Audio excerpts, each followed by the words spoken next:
P. Ascolta la buena musica. Ascolta. No.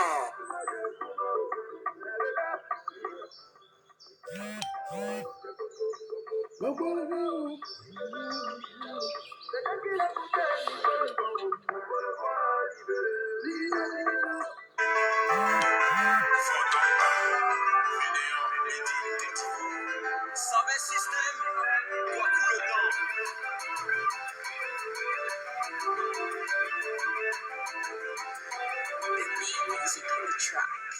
Le gars est vraiment, depuis moi je cours. Le gars, il s'en fout, il fait un bisou. Il faisait un bisou. Mais dès qu'il écoutait, qu'il fait le son, on le voit libéré. Zingida, zingida maman. Zingida, zingida, zingida maman. Zingida, zingida, zingida maman. Zingida, zingida, zingida maman. S'ascolti saber system, ti fanno ballare, vede a saber system, ti tu che fa sognare, è una musica che sale, sono battute scale, il faisait un bisou, vede chi la bouteille, qui fait le son, voleva libérer, zigida, zigida, zigida maman, zigida, zigida. Zingida papa, zingida zingida yeah papa, zingida zingida yeah papa. On a pris les pas de côté, on a pris plein de mouvements, on a laissé couler, couler, couler, on a mis couler, couler, couler, on a pris les pas de côté, on a pris plein de mouvements. On a déverrouillé ça, on est là pour maîtriser.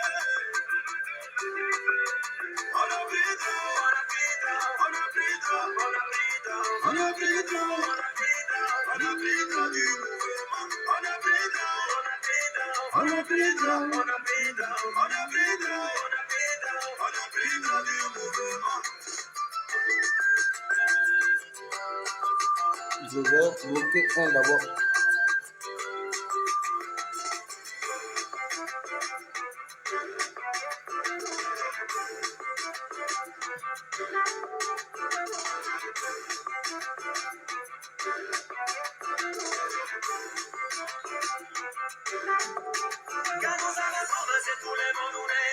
Partagez la vidéo, invitez vos amis.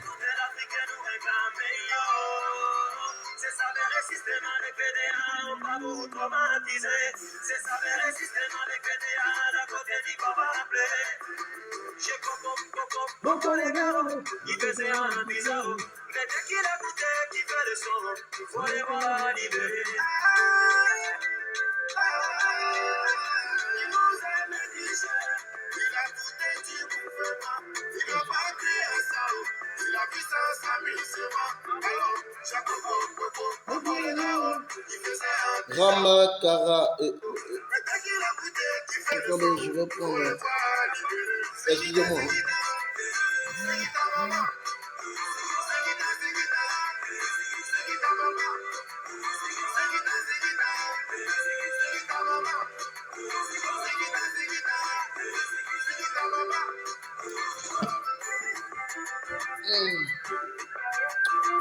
Soyez salués.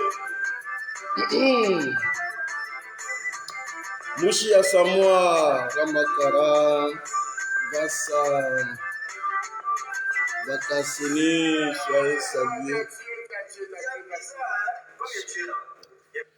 Soyez salués depuis vos différentes positions, soyez tous salués.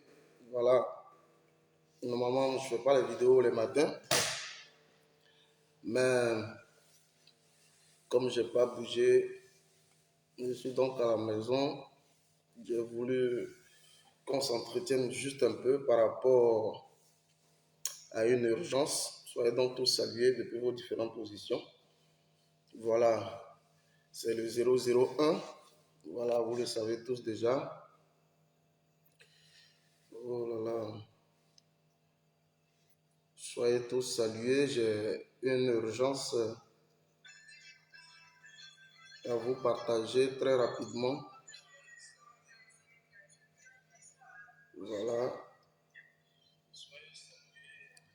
Soyez donc tous salués depuis vos différentes positions. Voilà, soyez salués. Oh là là. Maman Laoli Fleur, sois saluée. Mes respects, on est ensemble. Alors, on va aller vite et puis efficacement d'ailleurs. Je voudrais, avant de commencer cette vidéo, et qui Kwaku soit salué, Oko Sisi Baba Nicolo, Mpo, soit salué mon frère. Voilà, vous savez que ces temps-ci, on marche selon l'évolution de la situation, voilà, au rythme, je vais dire, de l'évolution de la situation. Voilà, autorité. Il dit quoi? Tu n'as pas de boulot à faire. Voilà pourquoi tu fais vidéo matin. Non, pourquoi? C'est parce qu'aujourd'hui, je ne bouge pas que je suis là. Voilà. Parce que je ne bouge pas que je suis là. Alors, soyez salués depuis vos différentes positions. Je vais vous entretenir sur un sujet. Mais d'abord, je voudrais saluer tous les différents panafricanistes, tous les différents intervenants. J'ai vu Oko Sisi, je voudrais saluer tous ces différents intervenants. Par rapport donc à la dextérité avec laquelle ils appréhendent certains sujets donc qui touchent à la vie politique, à l'actualité sociopolitique, à l'évolution de la vie au niveau africain. Je voudrais tous ici les saluer. Voilà, je vous signale Doumbia Zouzou le Gangamba. Je vous signale, donc si je vais vous demander de partager cette vidéo parce que je vous signale, dès que j'ai lancé à peine la vidéo, il y a la présence du sorcier qui est là. Voilà, les sorciers que vous avez l'habitude de voir sur le direct du KGB, dès que j'ai lancé la vidéo, 2 minutes après, le sorcier a lancé la vidéo 2 minutes après, le sorcier est passé. Alors, quand vous voyez généralement sur mes vidéos la présence du sorcier, ça veut dire que tout ce que je dis, c'est couvert, c'est bouclé, il y a toute la protection nécessaire. Et donc, ce que je vais dire, ça veut dire que voilà, ça vient du très fond des choses parce qu'il y a le sorcier qui est là. Je voudrais que vous saluez ici le sorcier. Soit salué, grand sorcier. On est ensemble. Voilà. Je continue de saluer. Voilà, je continue de saluer. Je vois Maman Douchka Pakora, la mère des mères. Tu sais, les gens, ils te combattent parce que tu déranges. Voilà. Moi, j'ai fait juste une sortie à la suite de celle de Nina la Lionne et juste après. Mais tu sais pourquoi on te combat? Parce que tu as décidé de porter, d'arborer le manteau de Maman Côte d'Ivoire. Vous voyez que ça dérange. Alors, quand vous regardez les gens d'en face, il n'y a aucun... bon, il ne faut pas que je rentre dans tout ça parce que nous, on s'est fait l'effort, voilà, de ne plus aller dans ça parce qu'avant tout, on appartient à un mouvement donc, qui est la Dream Team. Au nom de ça, j'ai décidé de faire tabula rasa, voilà, de tout ce qui est comme attaque. Sinon, on me connaît un peu dans ça. Mais écoutez, je pense que... Mais je voudrais ici, maman, te dire que parce que tu décides donc d'arborer un manteau qui est fort et c'est pourquoi tu es l'objet d'attaque. Mais tu as vu que ma réaction était venue dans un souci de redressement, voilà, des opinions. Je pense que c'est passé et on continue la marche. Avant de commencer la vidéo, je voudrais, parce que j'ai été interpellé par un peuple. J'ai été interpellé par un peuple. Ce n'est pas le peuple du Mali, ce n'est pas le peuple du Burkina, Mais j'ai été interpellé par un peuple qu'on appelle le peuple du Togo. Ce petit pays-là. Un petit pays qui est comme en réclusion, mais un petit pays. J'ai eu pas mal d'appels pour dire fédéral. C'est vrai, vous parlez de la Côte d'Ivoire, vous parlez du Burkina, vous parlez du Mali, vous parlez de la Guinée, et même vous êtes jusqu'à encore en Ukraine. Mais pardonnez. Ok, oui, dès que je finis, tu vas marcher. Merci bien, mon ami et frère, Okosisi. C'est vrai, vous parlez de tous ces pays-là, mais nous autres, là, au niveau du Togo, et je voudrais ici parler à tous ces Togolais-là, qui m'ont dit que la résistance a été noyée au Togo. Parce que Fort Yassine, qui a brigué son dernier mandat, a été donc financé par Alassane Dramane Ouattara. Et que toute la classe politique de l'opposition, à un moment donné, ont fait volte-face. Chacun d'entre eux, et je précise le montant, chacun d'entre eux, plus c'est un petit pays, qui évolue comme dans un vase clos. C'est vrai, je les salue tous, c'est mes beaux-parents, mais je voudrais ici, parce que compte tenu de certaines interpellations que j'ai reçues, chaque donc opposant a reçu la bagatelle somme de 30 millions. Je vous dis que pour 30 millions, les Togolais ont vendu la lutte. C'est des Togolais là, vous qui m'avez appelé là, c'est de vous que je parle. Pour 30 millions, les Togolais ont ventilé la lutte. Et ce qui fait que vous voyez au niveau du Togo, que ce soit au niveau de la diaspora, comme au niveau du Togo, partout en Afrique, vous ne verrez pas un cyberactiviste togolais donner de la voix. Et c'est un constat général. Alors on me dit fédéral, il faut faire l'effort de parler à tes frères togolais. Il faut leur parler. Pour qu'au moins, il puisse y avoir un éveil de conscience. Et donc de contribuer à, je veux dire, à la flamme patriotique au niveau du Togo. Flamme patriotique et par ricochet la flamme panafricaine. Alors je viens ici pour parler aux Togolais. Levez-vous. Fort là, levez-vous, donnez de la voix. Tous ceux qui sont au Togo, qui sont au niveau de la diaspora, levez-vous, contactez-nous, on va vous dire comment les choses fonctionnent. Et vous aussi, vous devez donner de la voix. Vous voyez que nous sommes dans... Voilà Okosisi. Mais nous avons des communications transversales. Ça veut dire que nous allons au-delà même de nos frontières parce que nous voulons porter un message qui réunit donc toute l'Afrique. Vous les Togolais, qui êtes mes beaux-parents, à vous je dis, levez-vous. Parce qu'il y a plein qui m'ont écrit inbox. Fédéral, il faut parler. Je profite aujourd'hui pour parler.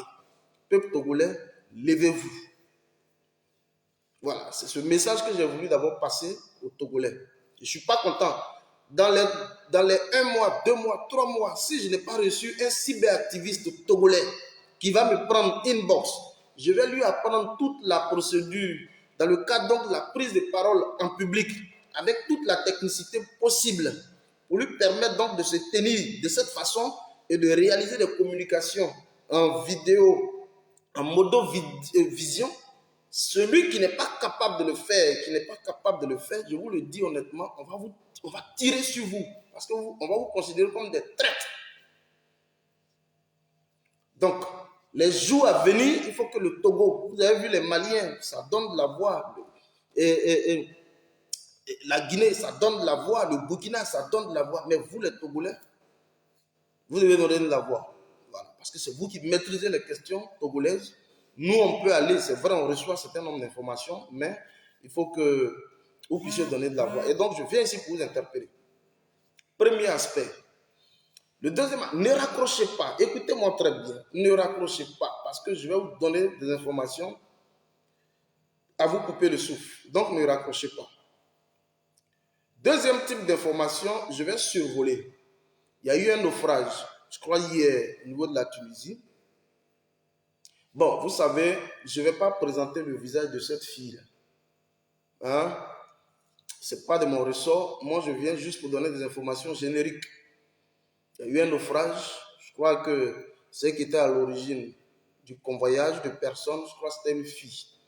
Moi, je viens juste pour vous préciser une chose. Je ne combats pas ce fléau parce que je suis très loin de pouvoir combattre ce fléau. C'est un business avant tout. Je ne vais pas combattre là. Parce que c'est des projets de voyage. Des gens qui travaillent, qui rassemblent tout ce qu'il faut rassembler pour pouvoir organiser un voyage. C'est un projet. Alors, je le dis honnêtement, je ne... Bon, ok, j'ai fini avec les Togolais, donc je passe maintenant au niveau de la Tunisie. Alors, je viens juste ici pour vous dire, la fille qui est à l'origine de ce drame, je voudrais simplement vous dire, avant de lancer les gens, parce que moi je maîtrise tout le réseau, je sais comment ça fonctionne. Nous sommes dans la période hivernale et je le dis pour tous ceux aussi qui veulent effectuer le voyage et je le dis aussi pour tous les candidats à la traversée. Moi je n'empêche pas ça. Voilà. Celui qui dit que le fédéral il vient pour empêcher ça, moi je ne suis pas dans ça. Les gens organisent leurs affaires, c'est un business, ils sont dedans. Moi je n'organise pas. Mais je vais simplement vous dire, nous sommes dans la période hivernale, c'est-à-dire l'hiver. Il y a la montée des eaux. Il y a le froid, il y a la montée des eaux. Et donc, il y a la tempête à un moment donné sur l'eau.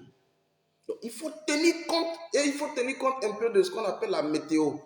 Alors, vous ne pouvez pas lancer des personnes, parce que les informations qui me sont parvenues, c'est que des personnes ont été lancées. Et la fille en question, elle fait croire aux parents de ceux qui ont été lancés qu'ils ont été recueillis au niveau de la Libye. Or, c'est faux. Nulle part, ils ont été recueillis au niveau de la Libye. Ils ont tous péri dans l'eau. Et c'est dommage. Ils ont tous péri dans l'eau. Il faut tenir compte de la période, surtout. Vous connaissez la période idéale où les choses se passent. Voilà, on n'a pas besoin de vous revenir dessus. Celui qui dit pouvoir organiser un voyage en plein hiver, ce n'est pas la peine. C'est pour envoyer des gens à l'abattoir. Ou alors vous êtes tous obnubilés par le gain facile, alors il faut jeter des gens en pâturage, faisant fi carrément de la vie humaine. Ce n'est pas bien. Alors, je m'incline ici sur la mémoire de nos frères. Voilà, et je tenais à passer ce message. Voilà, on n'a pas encore une estimation exacte du nombre de personnes qui ont péri dans l'eau. Le truc s'est déroulé hier. Des fouilles sont en train d'être effectuées pour nous sortir, je vais dire, des données beaucoup plus fiables. Mais la fille en question, j'ai toutes ces images, j'ai tout sur elle, mais je ne vais pas ici la présenter pour ne pas voilà, la mettre dans les difficultés. Mais je profite ici pour dire, au-delà d'elle, à toutes ces personnes qui sont dans le business, il faut savoir raison garder. En hiver, on ne lance pas de personnes en hiver. Celui qui vient, qui vous dit, je vais passer en hiver, ce n'est pas la peine. L'été commence bientôt. Et donc, concentrez-vous. Et puis bon, voilà. En tout cas, c'est l'information essentielle que je voudrais passer. Donc, vous retenez que la première information, j'ai dit que je ne suis pas d'accord avec les Togolais, qui sont donc mes beaux-parents, les Togolais. Je ne suis pas d'accord avec eux. J'ai reçu pas mal d'informations. Il faut qu'ils se mettent dans la lutte d'émancipation du peuple africain. Je l'ai dit. Alors, je vais maintenant revenir sur un fait. Ne décrochez pas, hein? Écoutez-moi très bien. Ne décrochez pas.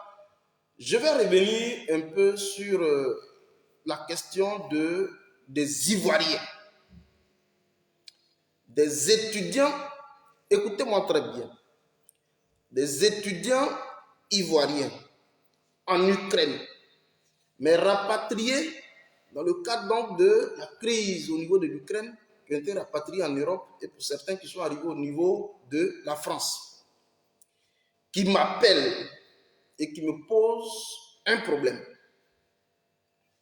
Mais je tenais d'abord à vous dire que lorsqu'il y a eu l'éclatement de la crise au niveau de l'Ukraine, j'étais donc en contact avec certaines personnes. J'avais donc des relais au niveau de l'Ukraine et qui me contaient de bout en bout l'évolution de la situation. La personne en question, je vais vous la présenter, je vais vous donner son image parce qu'il a demandé à ce que je non seulement présente ces images, mais il a demandé à ce que je puisse faire écouter la conversation. Et vous allez entendre, parce que moi, il faut qu'on soit précis. Tu ne me donnes pas l'autorisation de faire écouter les voices je ne le fais pas. C'est quand tu me donnes l'autorisation que je le fais. Parce que nous, on est en contact avec tout le monde. On est censé garder certaines informations au secret. Alors, quand des personnes nous donnent l'autorisation de faire écouter les voices, nous, on le fait. C'est à ce prix-là que nous, on le fait.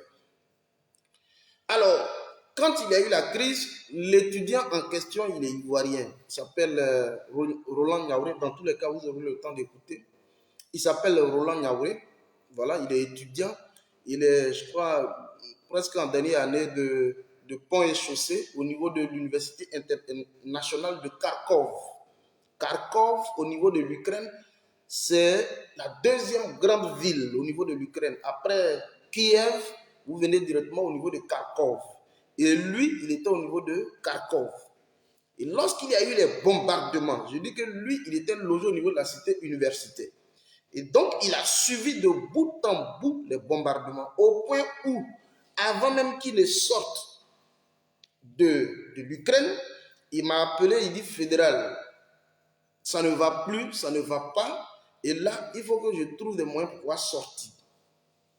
Et donc, dès les premières heures, c'était compliqué, mais à un moment donné, il a pu sortir avec l'aide de certaines personnes. Bon, on ne va pas revenir sur les questions de racisme qui se sont posées au niveau des frontières, tout ça, mais il a pu sortir. Mais comment il est arrivé à sortir? C'est lorsque nous avons dénoncé sur les réseaux sociaux que les Ivoiriens, les Africains en général, mais je parle exclusivement ici des Ivoiriens, puisqu'il s'agit d'une cause ivoirienne, les Ivoiriens faisaient l'objet de traitements inhumains aux frontières avec la Pologne. Parce que pour lui, il était question de sortir de l'Ukraine et de descendre directement au niveau de la Pologne et puis aller au niveau de l'Union européenne. Alors, compte tenu de nos alertes, Mola Joie Tapé soit salué, grand combattant, l'homme du Gidiga en Tunisie, soit salué. Alors, compte tenu de nos différentes alertes sur les réseaux sociaux, nos gars au niveau d'Abidjan ont dû se bousculer le cul. Ah oui, parce qu'ils avaient minimisé. Et c'est pourquoi je reviens sur cette question. Je pense bien même qu'après, je vais apporter les voix à la chose et puis Okosisi va revenir sur la question. Donc, nos gars au niveau d'Abidjan ont minimisé entièrement la question. Et il a fallu qu'on donne des alertes pour que les gens là puissent se bousculer au niveau d'Abidjan. Et vous avez vu comment Philippe Mangou, qui est l'ambassadeur au niveau de l'Allemagne, a été mis sur le coup pour contribuer donc, pour participer à l'exfiltration de nos ressortissants, de nos frères au niveau donc de l'Ukraine. Et ces personnes ont été convoyées au niveau de l'Allemagne. Je précise bien que pour la plupart des personnes qui sont sorties, c'est tous des étudiants. Ils bénéficient du statut d'étudiant. Et là, il faut qu'on soit formel. C'est vrai, il y en a qui y vont avec le statut hybride, mais là, exclusivement, je veux parler des étudiants, qui est une partie de la société ivoirienne, mais dont le statut est beaucoup plus précis. Il s'agit ici des étudiants. Ils ont été donc convoyés. Je vous présente même juste l'image lorsqu'ils étaient avec l'ambassadeur Philippe Mangou. Vous allez voir de quoi il s'agit.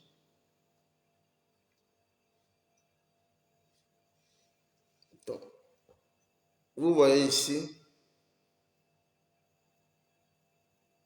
Est-ce que j'ai ça ici dans la... Attendez, je vais voir. Ne quittez pas, hein. Je vais voir par ici si je peux agrandir. Soyez tous salués depuis vos différentes positions. Voilà, j'ai ça par ici.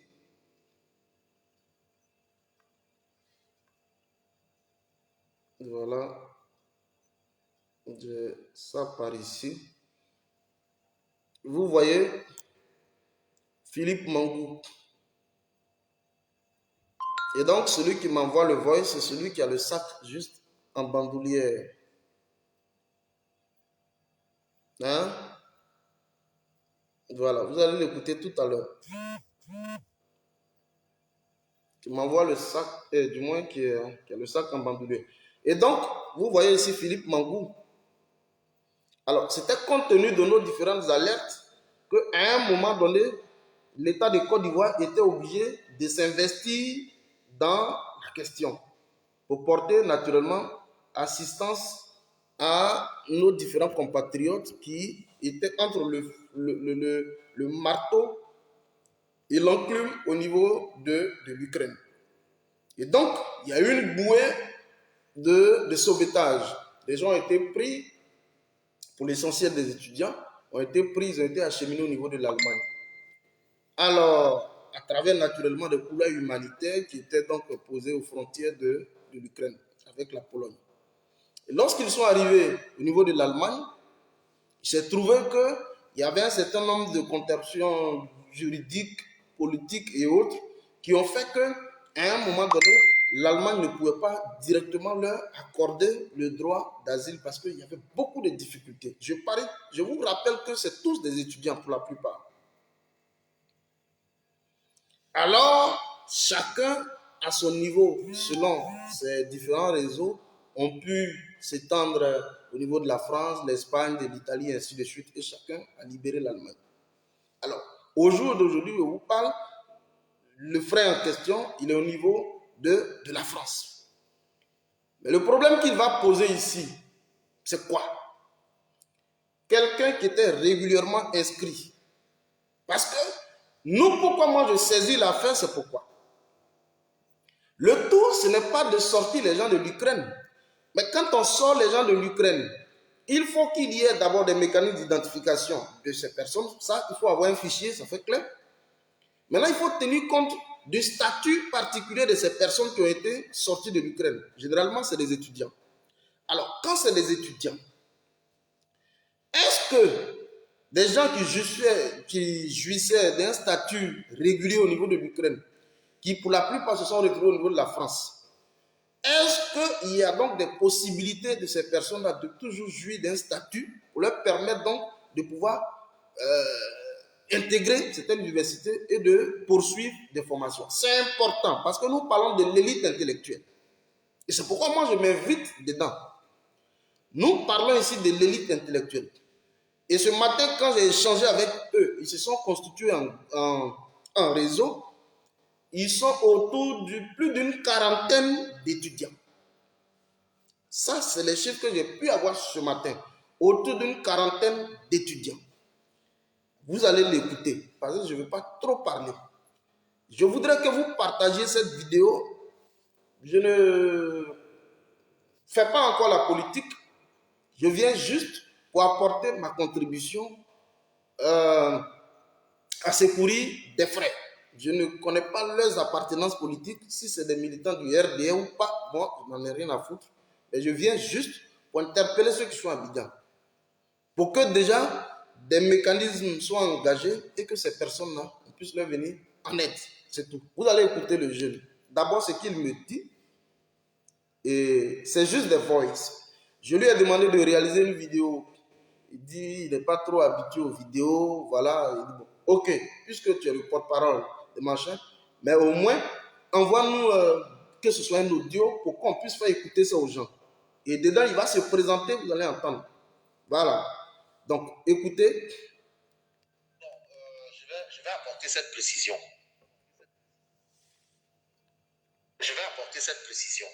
C'est moi, l'étudiant Roland Yaouré, étudiant en 3e année de Pont et... Qu'est-ce qui se passe avec le voice?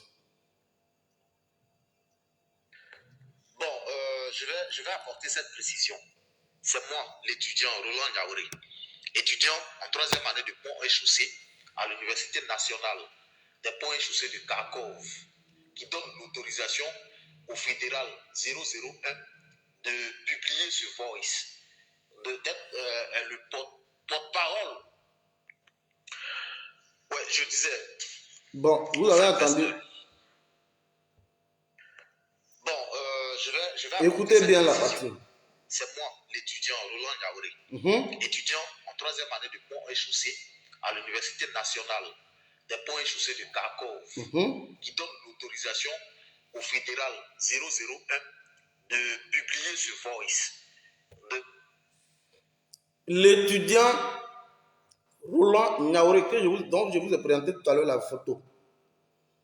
étudiant en troisième année de pont et chaussée à l'Université nationale de Kharkov. C'est bien dit, hein? À l'Université nationale de Kharkov.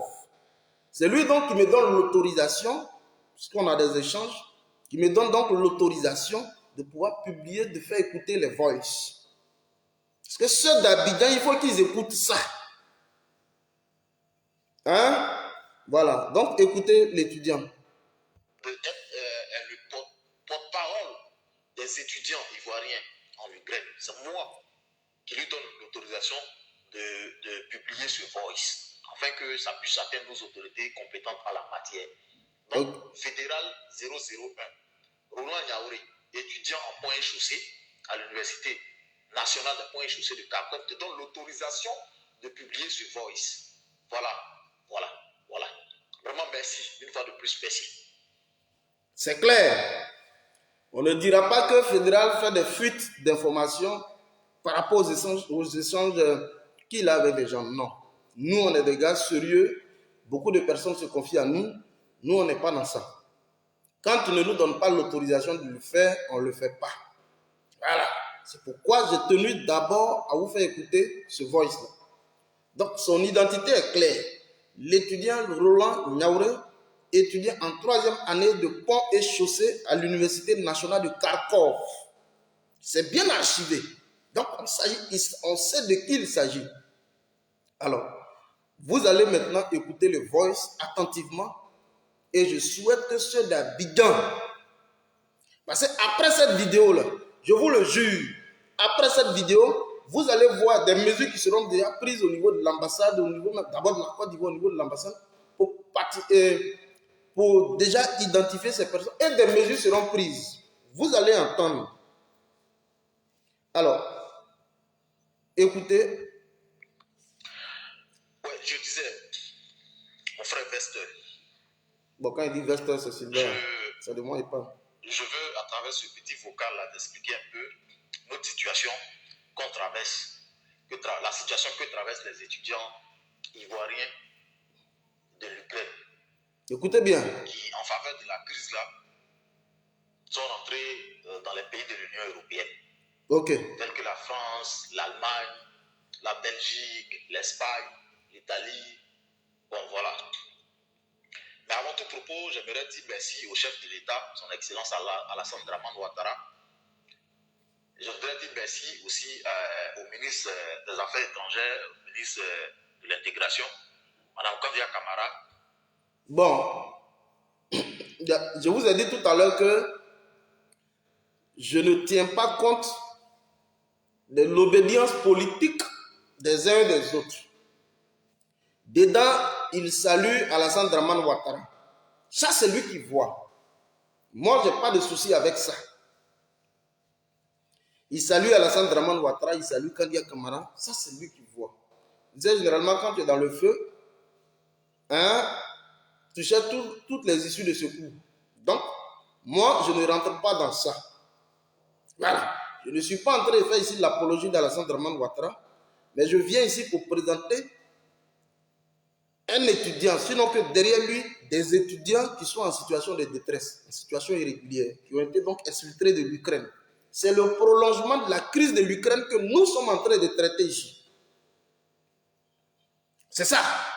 Parce que quand on a bavardé, vous avez vu tout le monde, toute l'armada de l'État de Côte d'Ivoire, Philippe Mangou, sur tous les différents fronts, pour porter assistance, introduire, initier des couloirs humanitaires pour contribuer à l'exfiltration de nos compatriotes.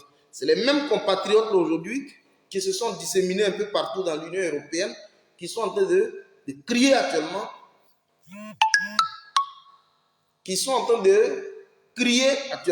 détresse. Et donc, tout ce que vous allez écouter, ça c'est lui qui voit. Mais moi je viens juste pour écouter le voice. C'est tout. Vraiment, je voudrais dire merci à toutes ces autorités qui ont réagi de façon prompte, de façon, je pouvais dire spontanée, au cri de cœur des Ivoiriens vivant en Ukraine. En Ukraine, il y a pratiquement, il y a des Africains qui vivaient en Ukraine. Nous, les les Ivoiriens, nous étions en Ukraine. D'accord. Parmi nous, il y a ceux qui sont allés se chercher, faire leur petit aussi. Il y a des étudiants.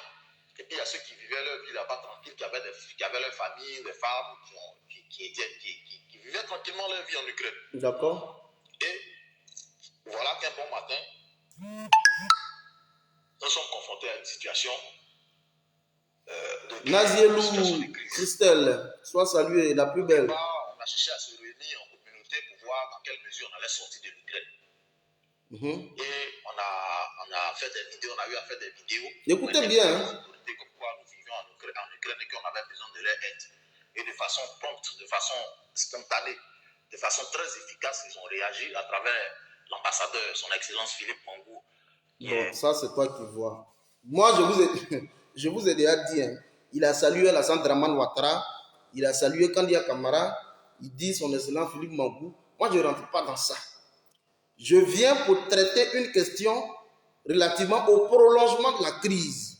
C'est quand ici, nous avons crié ouais fort sous le départ, comment elle s'appelle là, Nazielou, Okosisi Baba Nicolo, Douchka Pakora, Fédéral 001, tous les différents activistes, c'est quand on a porté haut la question des Ivoiriens au niveau de l'Ukraine que vous avez vu, les gens se sont bougé le cul et ils sont allés initier des couloirs humanitaires. Les gens ont été exfiltrés.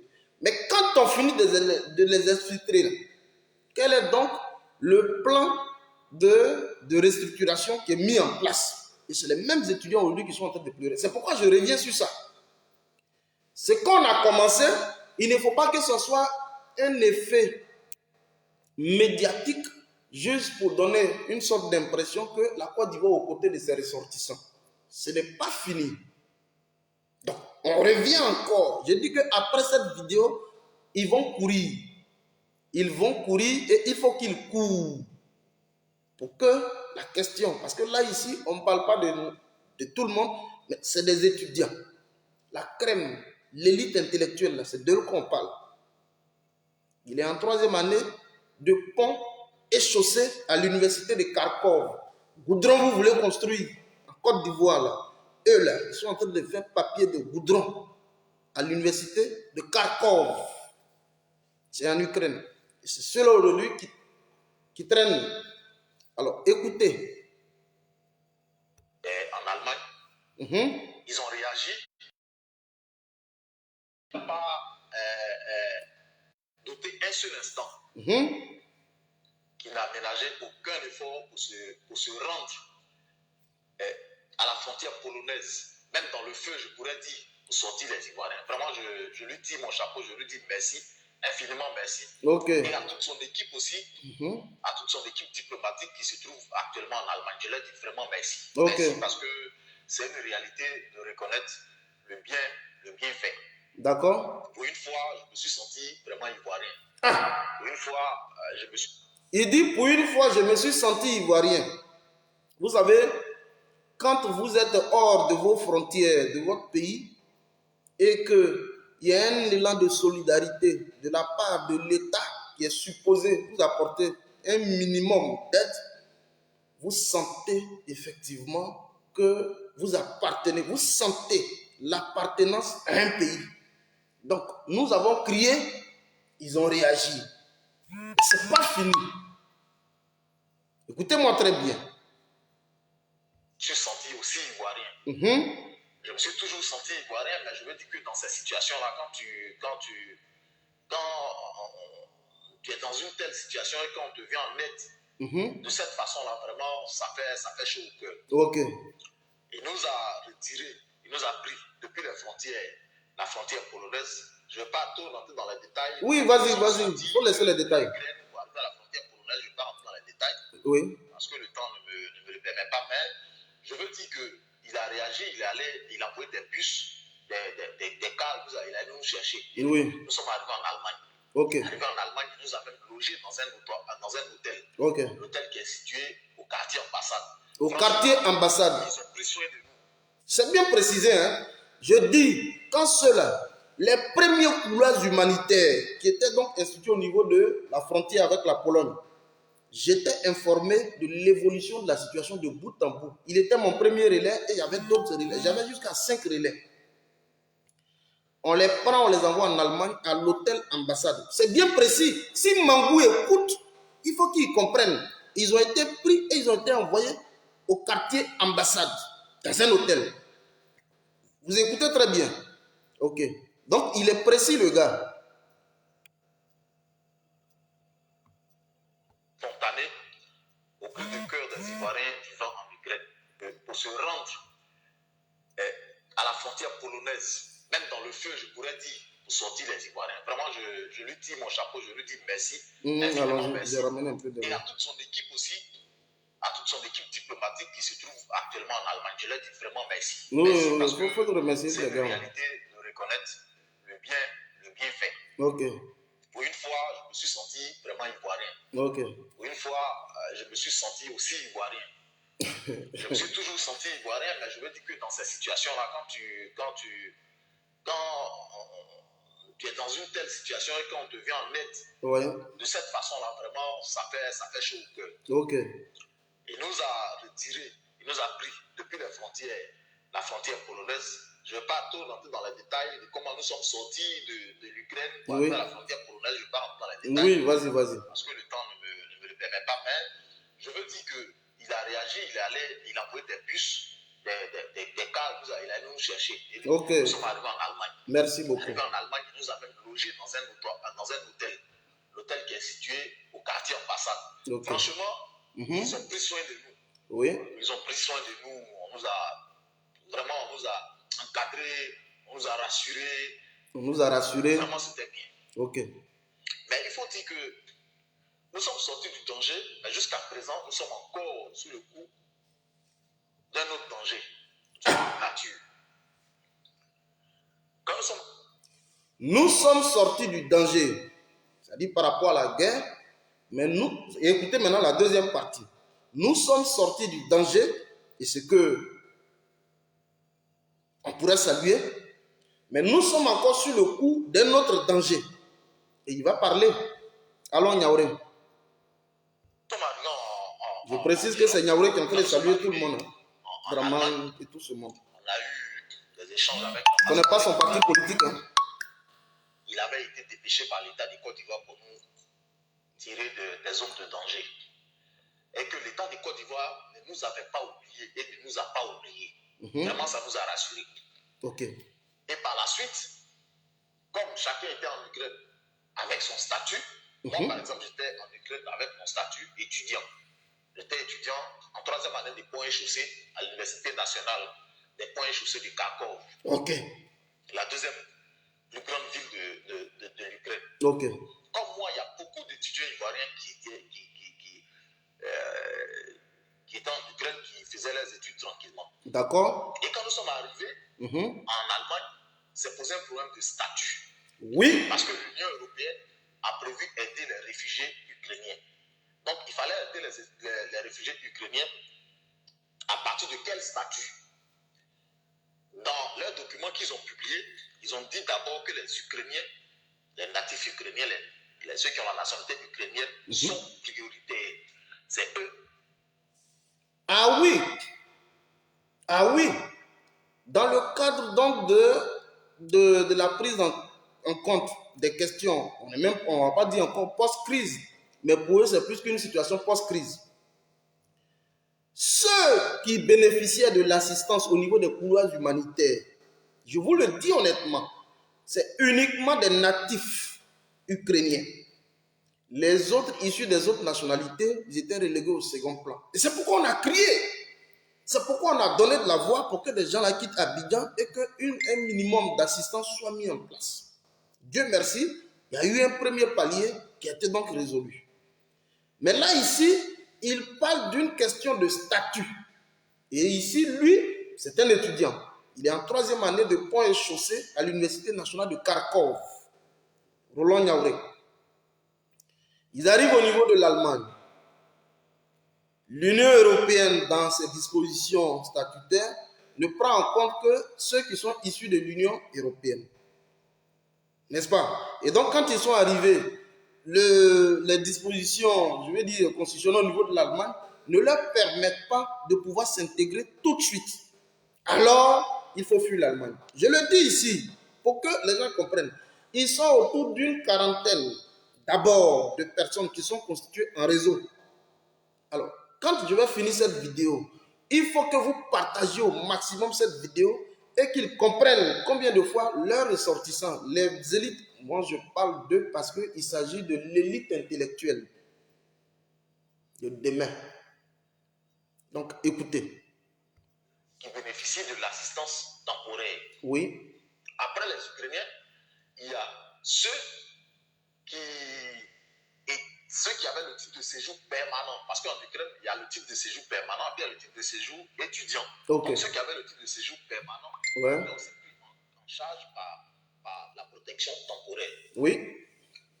Maintenant, les grands oubliés sont les étudiants qui viennent en Ukraine. Ok. Nous n'étions pas en Ukraine de façon illégale. Oui. On était là-bas en tant qu'étudiants, donc on avait nos titres de séjour, nos différents titres de séjour qui étaient valables. Merci.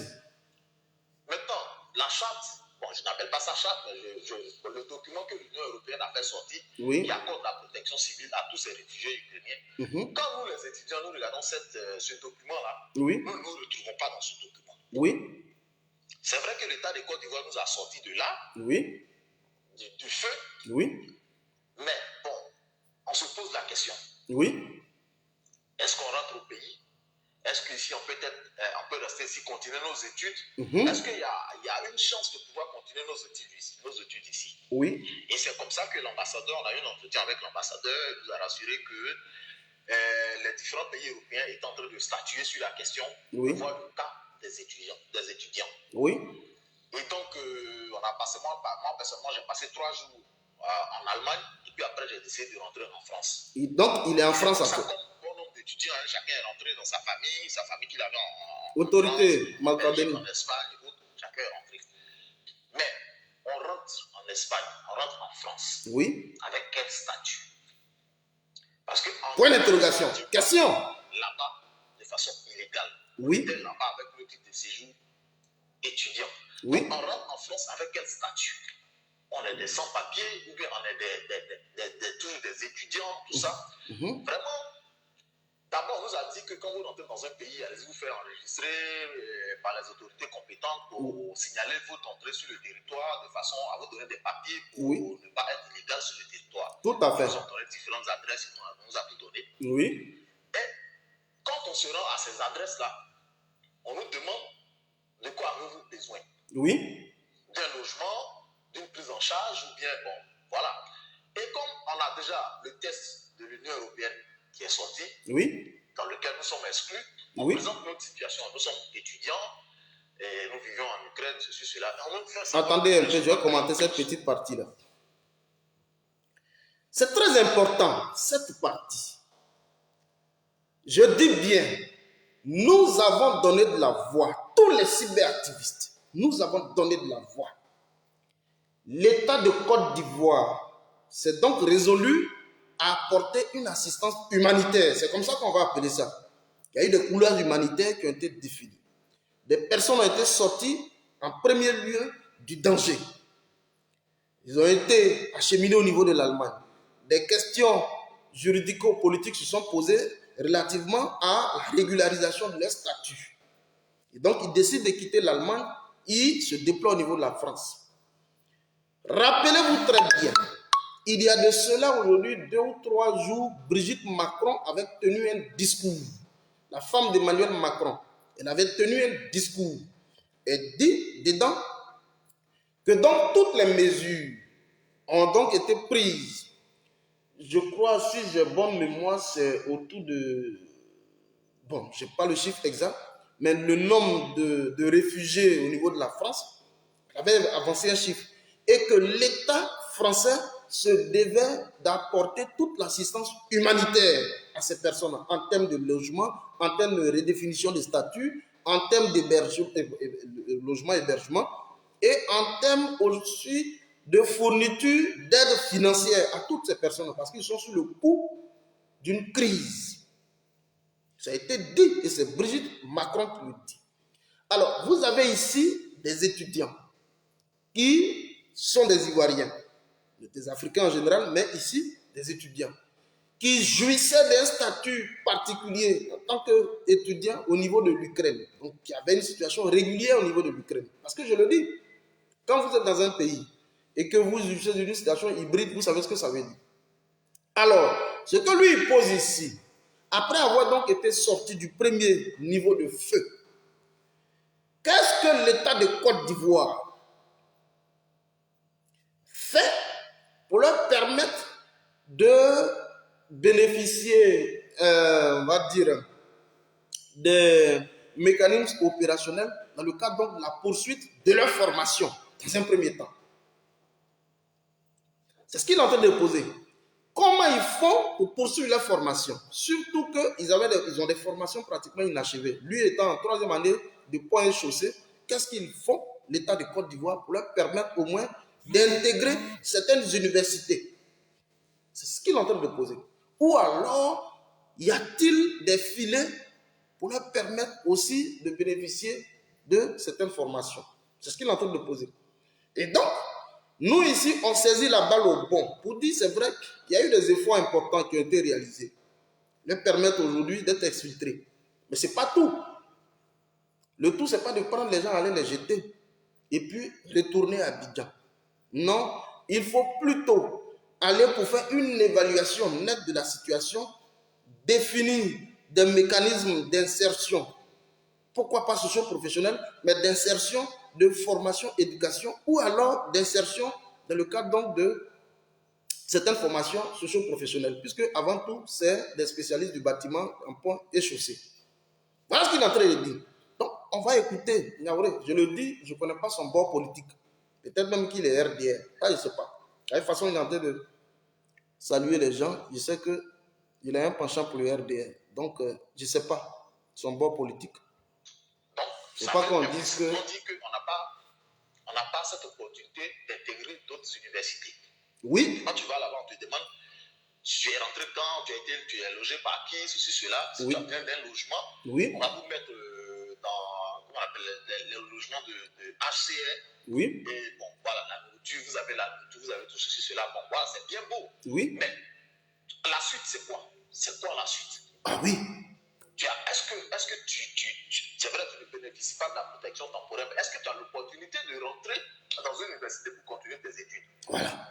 Mais vraiment, pour être franc avec vous, toutes les recherches, sinon toutes les adresses qu'on nous a données, à toutes ces adresses-là, on nous fait croire que pour le moment, on ne peut pas intégrer les universités européennes pour pouvoir continuer nos études.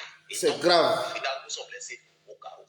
Non. On nous fait croire que ils sont en train de travailler sur la question, C'est vrai que l'année scolaire a déjà pris de l'avance. Oui. Mais vraiment, on voudrait savoir ce qu'on fait de nous, qu'est-ce qu'on devient. Oui. Vous voyez, qu'est-ce qu'on devient. Tout à fait. Et donc, nous sommes toujours sur... Parce que à partir du moment où tu n'es pas pris en compte par le test de l'Union européenne, tu es sur le coup d'un rapatriement. Ah oui. Un bon matin, on peut tomber sur toi. Tu n'as pas de documents, rien, on peut... Et voici la question. Des gens qui ont été exfiltrés de l'Ukraine, qui jouissaient d'un statut régulier au niveau de l'Ukraine. Mais quand ils sont déportés dans d'autres États, comme celui de la France, il faut la redéfinition d'un nouveau statut. Est-ce que vous suivez? Dans le cadre donc d'un programme d'assistance post-crise. Et là, ce qu'il pose ici, c'est la question du statut. D'abord, maintenant des possibilités d'intégration dans certaines universités publiques. Donc, le tout, ce n'est pas de recueillir des gens, mais quand on recueille des gens, il faut les identifier en fonction de leur profil. Est-ce des travailleurs? Est-ce des étudiants? Donc, il faut les identifier par rapport à leur pôle d'activité ou par rapport même, en un seul mot, par rapport à leur profil. Et là, ici, le profil, c'est le profil étudiant. Maintenant, quels sont des mécanismes qui sont institués pour leur permettre la poursuite de leur formation? Voilà ce qu'il dit. Donc, comme lui, il ne peut pas mieux traiter la question, il est obligé de passer par nous, les communicants, pour qu'on puisse porter cette question-là au devant de la scène publique. Et c'est ce qu'on est en train de faire. Donc, après cette vidéo, il faut que ces gens-là, ils se bougent pour comprendre que les Ivoiriens qui ont été exfiltrés au niveau de l'Ukraine, ils sont tous amassés au niveau de la France, pour la plupart, ceux des autres pays, je ne sais pas, mais ils sont tous amassés en France pour la plupart et qui crient aujourd'hui détresse. Son truc va finir bientôt. Écoutez. Voilà. Vous voyez ce que ça signifie quand je dis on peut te rapatrier? Oui, on peut te rapatrier. Ce que ça signifie en fait. Oui. Donc, nous, on s'est mis en collectif. On a sur une plateforme. Oui. Pour pouvoir chercher des solutions. Oui. Afin de régler notre situation. C'est la solution qui est là. Nous venons vers vous, les internautes qui avaient l'habitude de passer des messages sur la toile. Oui. Pour que ça parvienne à nos autorités. Oui. Si même il était possible, on est en train de le faire. Que nos autorités recensent tous les étudiants qui sont venus de l'Ukraine. Oui. Pour qu'ils nous envoient des prises en charge, au pire des cas, à 50% même, pour que l'étudiant n'en sorte. Non, le gars là même, il est quand même intelligent. Hein. Lui-même, il a fini de faire la vidéo. Ça dit qu'il est en train d'extérioriser ce qu'il ressent. Il dit, et voilà les interpellations nettes à l'État de Côte d'Ivoire. En plus, la définition des couleurs humanitaires, là où ils sont parqués au niveau de la France, ils veulent au minimum bénéficier des prises en charge universitaires. Attends, ce n'est pas ce qui manque à l'État de Côte d'Ivoire. Les bourses d'études, des prises en charge universitaires dans les universités internationales se distribuent à Abidjan. Les prises en charge se distribuent, prises en charge ministérielles, présidentielles se distribuent à Abidjan comme de petits pains. On connaît le réseau très bien. Vous avez déjà des étudiants qui sont sur place, qui n'ont pas besoin d'assez de papyrus, mais qui sont déjà sur place. À eux là, ils disent qu'ils ont besoin d'une prise en charge minimale de 50%. Donc, si vous avez une université publique, parce que selon les informations que j'ai, les universités publiques ne sont pas trop chères. Si c'est autour de 500, 400, 500 euros, je ne sais pas. Mais ils veulent une prise en charge au moins de 50% leur permettre d'être dans ces universités-là, continuer leur formation. Ou à la limite, parce que la difficulté, c'est quoi? Ce n'est pas évident même que tous les 3 ans qu'ils ont déjà tapé au niveau de l'Ukraine soient pris en compte. Ça aussi, c'est une réalité. Ça veut dire que tout est forclos. Il dit, donc, ils ont fait venir les frères en France et ils ont été abandonnés. Oui, sous le de Paris, en tout cas, je t'envoie même peut-être après les vols, ils ont fait venir les frères en France et ils ont été jetés, abandonnés. Et c'est pourquoi on en parle. Donc, en plus, le gars, il est précis ici.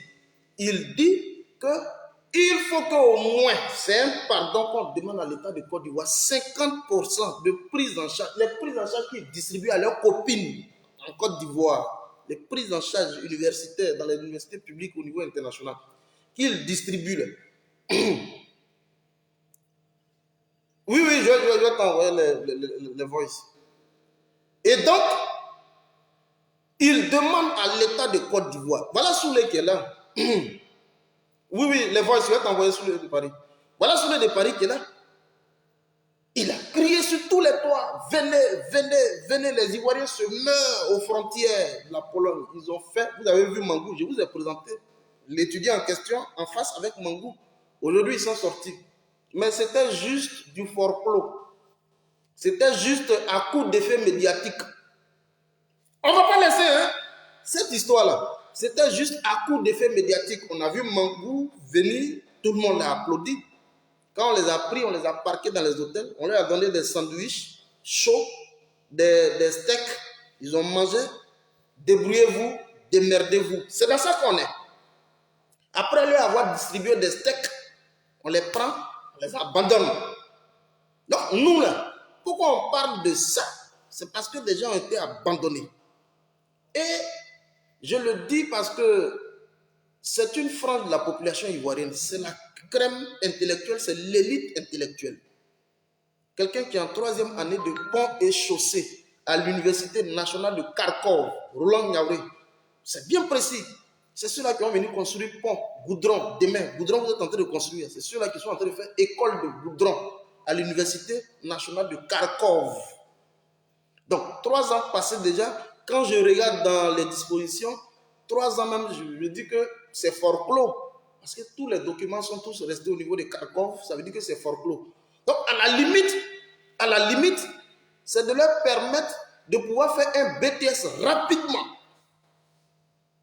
Parce que ce n'est même plus évident, que quelqu'un qui était à l'Université internationale de Kharkov en 3e année puisse terminer le cycle ingénieur au niveau de Paris.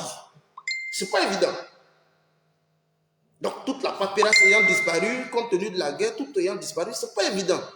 Donc, les 50% ici dont qu'il demande à l'État de Côte d'Ivoire, à la limite, ce que je vois, c'est de faire vite fait un BTS.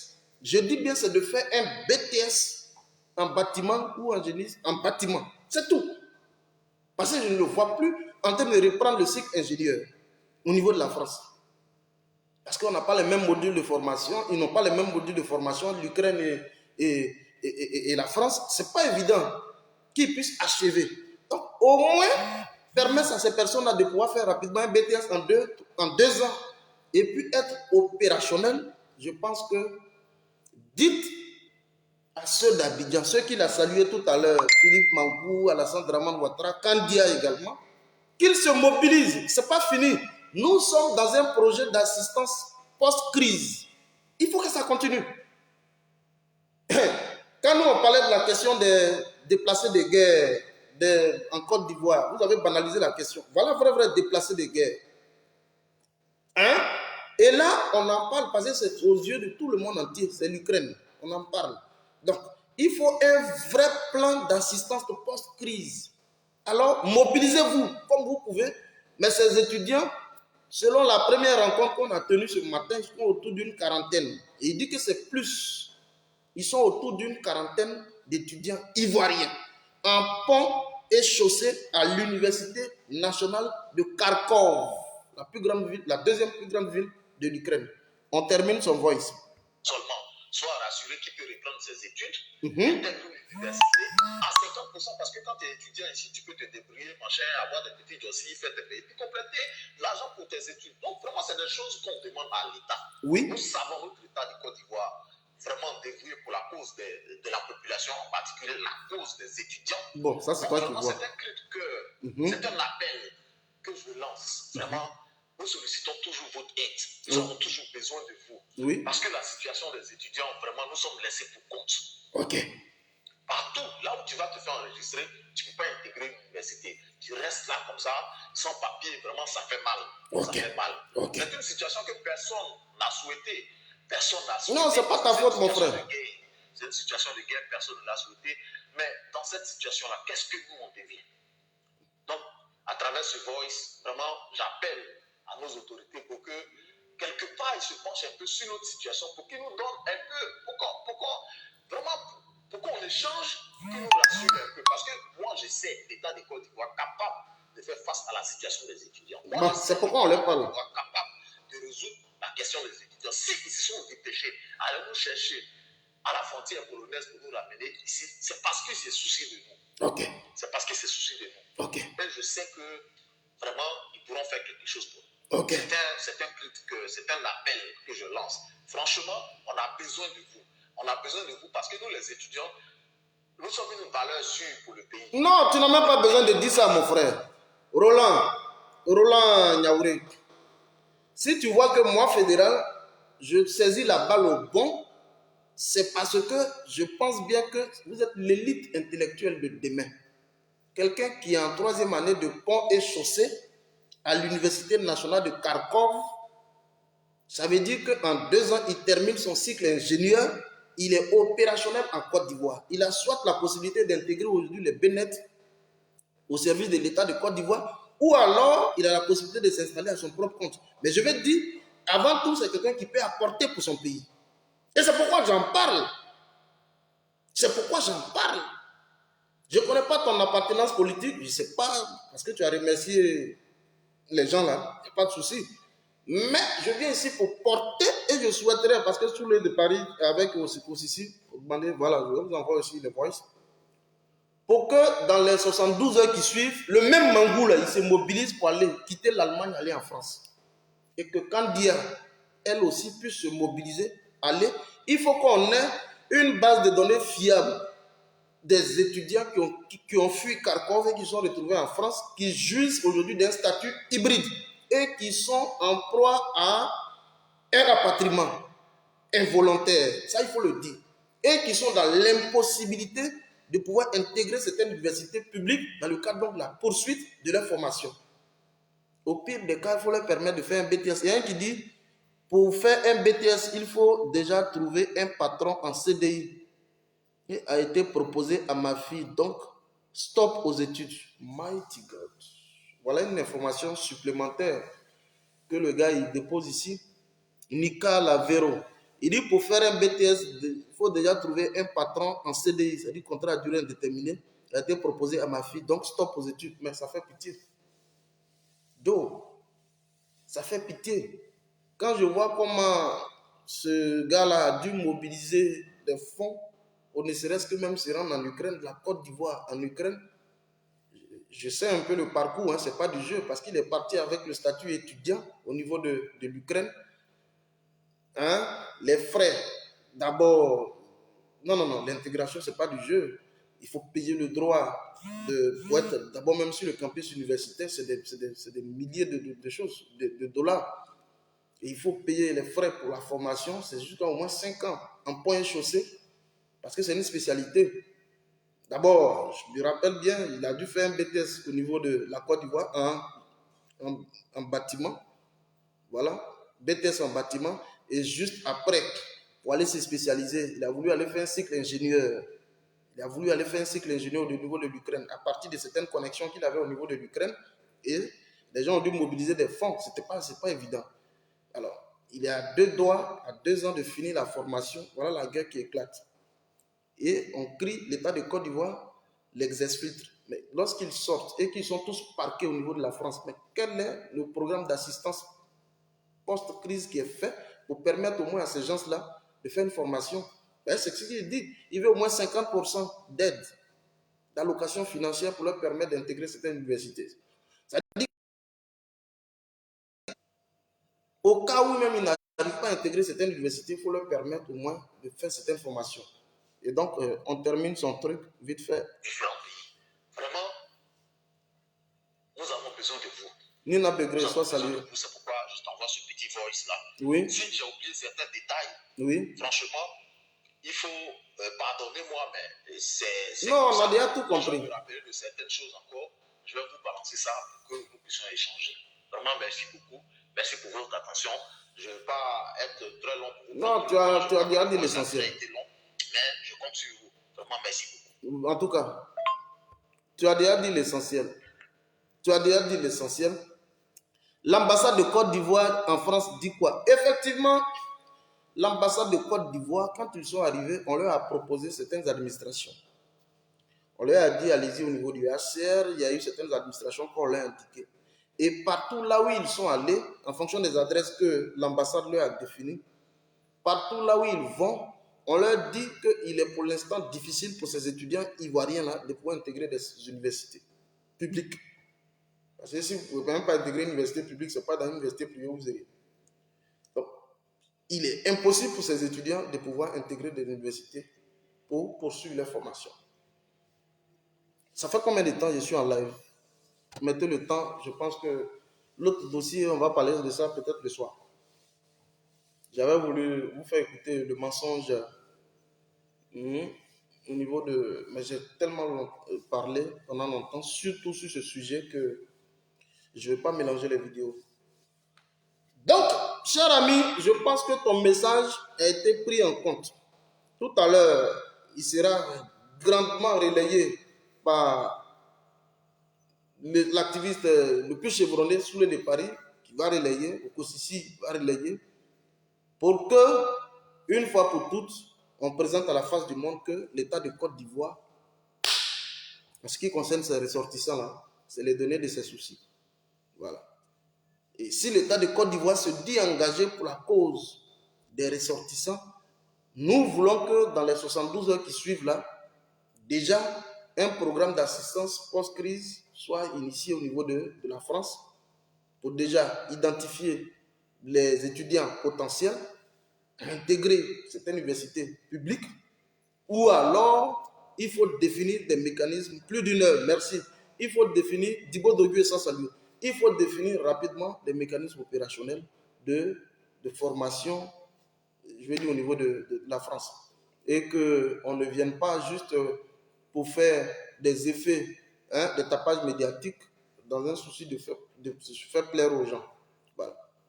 J'ai longuement parlé pendant plus d'une heure. Voilà, on va arrêter là. J'avais voulu évoquer avec vous le mensonge grotesque, voilà, de la presse française au niveau du Mali, et puis le type de réponse apportée par l'une des autorités importantes au niveau du ministère de la Défense.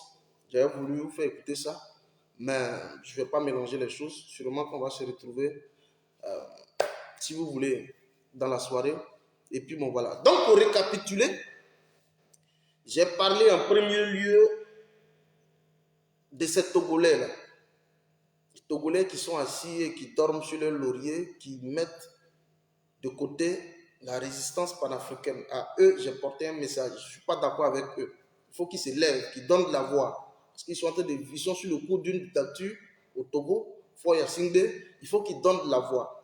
L'opposition qui elle-même a été prise dans une sorte d'engrenage et qui aujourd'hui, parce qu'ayant perçu chacun 30 millions, décide de fermer la bouche sur toute forme de dictature au niveau du Togo. Nous avons plusieurs informations. Nous n'hésiterons pas à les balancer. Mais vous, en premier, les Togolais, vous devez donner de la voix. C'est le message que j'ai passé. Et je suis revenu sur Souraï Kim, la Gauvraie, soit salué. Et je suis revenu sur la question relativement au naufrage qu'il y a eu au niveau de la Tunisie. Je n'ai pas voulu trop aller en profondeur sur la question, mais j'ai juste prodigué de sages conseils à tous ceux qui sont dans l'organisation des convoyages, dans le cadre de la traversée de la Méditerranée. Il faut tenir compte de la température, comment on va dire ce truc-là, de la périodicité, surtout, il faut tenir compte de la périodicité. Nous sommes en pleine période d'hiver, ce n'est pas évident, et que déjà on puisse lancer des personnes sur la Méditerranée. Donc il y a eu des morts hier, et c'est déplorable. Et là, je vous reviens en dernier lieu sur la question de nos frères ivoiriens étudiants qui étaient anciennement au niveau de l'Ukraine, qui ont été sortis de l'Ukraine, qui ont transité par la Pologne jusqu'au niveau de l'Allemagne, et qui pour la plupart aujourd'hui ont été déversés en France, et qui sont là, et qui crient à la détresse, et qui demandent une assistance de l'État de Côte d'Ivoire, voilà, pour que dans les jours à venir, on puisse effectivement leur porter toute l'assistance dont ils ont besoin, parce que ce sont eux-là qui constituent l'élite intellectuelle de demain. Merci infiniment. Je vous balance les voices là. Tout à l'heure, je viens de les recevoir. Et je vous balance rapidement les voices pour que déjà, on puisse amplifier. On a 72 heures. Il faut qu'on ait des résultats probants. Merci infiniment. Je n'ai pas bougé ce matin. C'est pour ça que j'ai fait une vidéo matin. Merci infiniment. Voilà. Et on est ensemble. Portez-vous bien. Portez-vous bien. On est ensemble. Souraï Kim, la Gauvraie, soit saluée. On est ensemble. Portez-vous bien. Ciao, ciao. Voilà.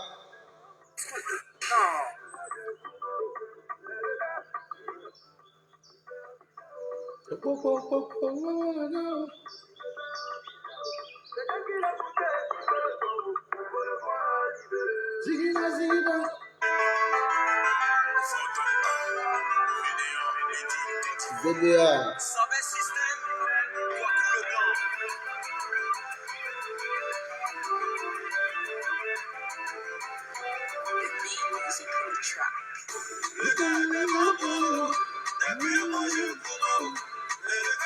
Il s'en fout, il fait un bizarre. Il faisait un bizarre. Mais t'as qu'il a qui fait le son. On le voit libéré. Sing it out, mama. Sing it out, sing it out. Sing it out, mama. Sing it out, sing it out. Sing it out, mama. Sing it out, sing it out. Sing it out, mama. Allez, soyez salués. Voilà, c'est ce matin, on va les courir un peu. Soyez salués. À tout à l'heure, je vous envoie les voices. Merci, Nina La Lyon, Okosisi, Soule de Paris, Dumbia Zuzou, Duska Kapura, Sorai Kim, Ibe de London. Soyez tous salués. On est ensemble, portez-vous bien. Ciao, ciao.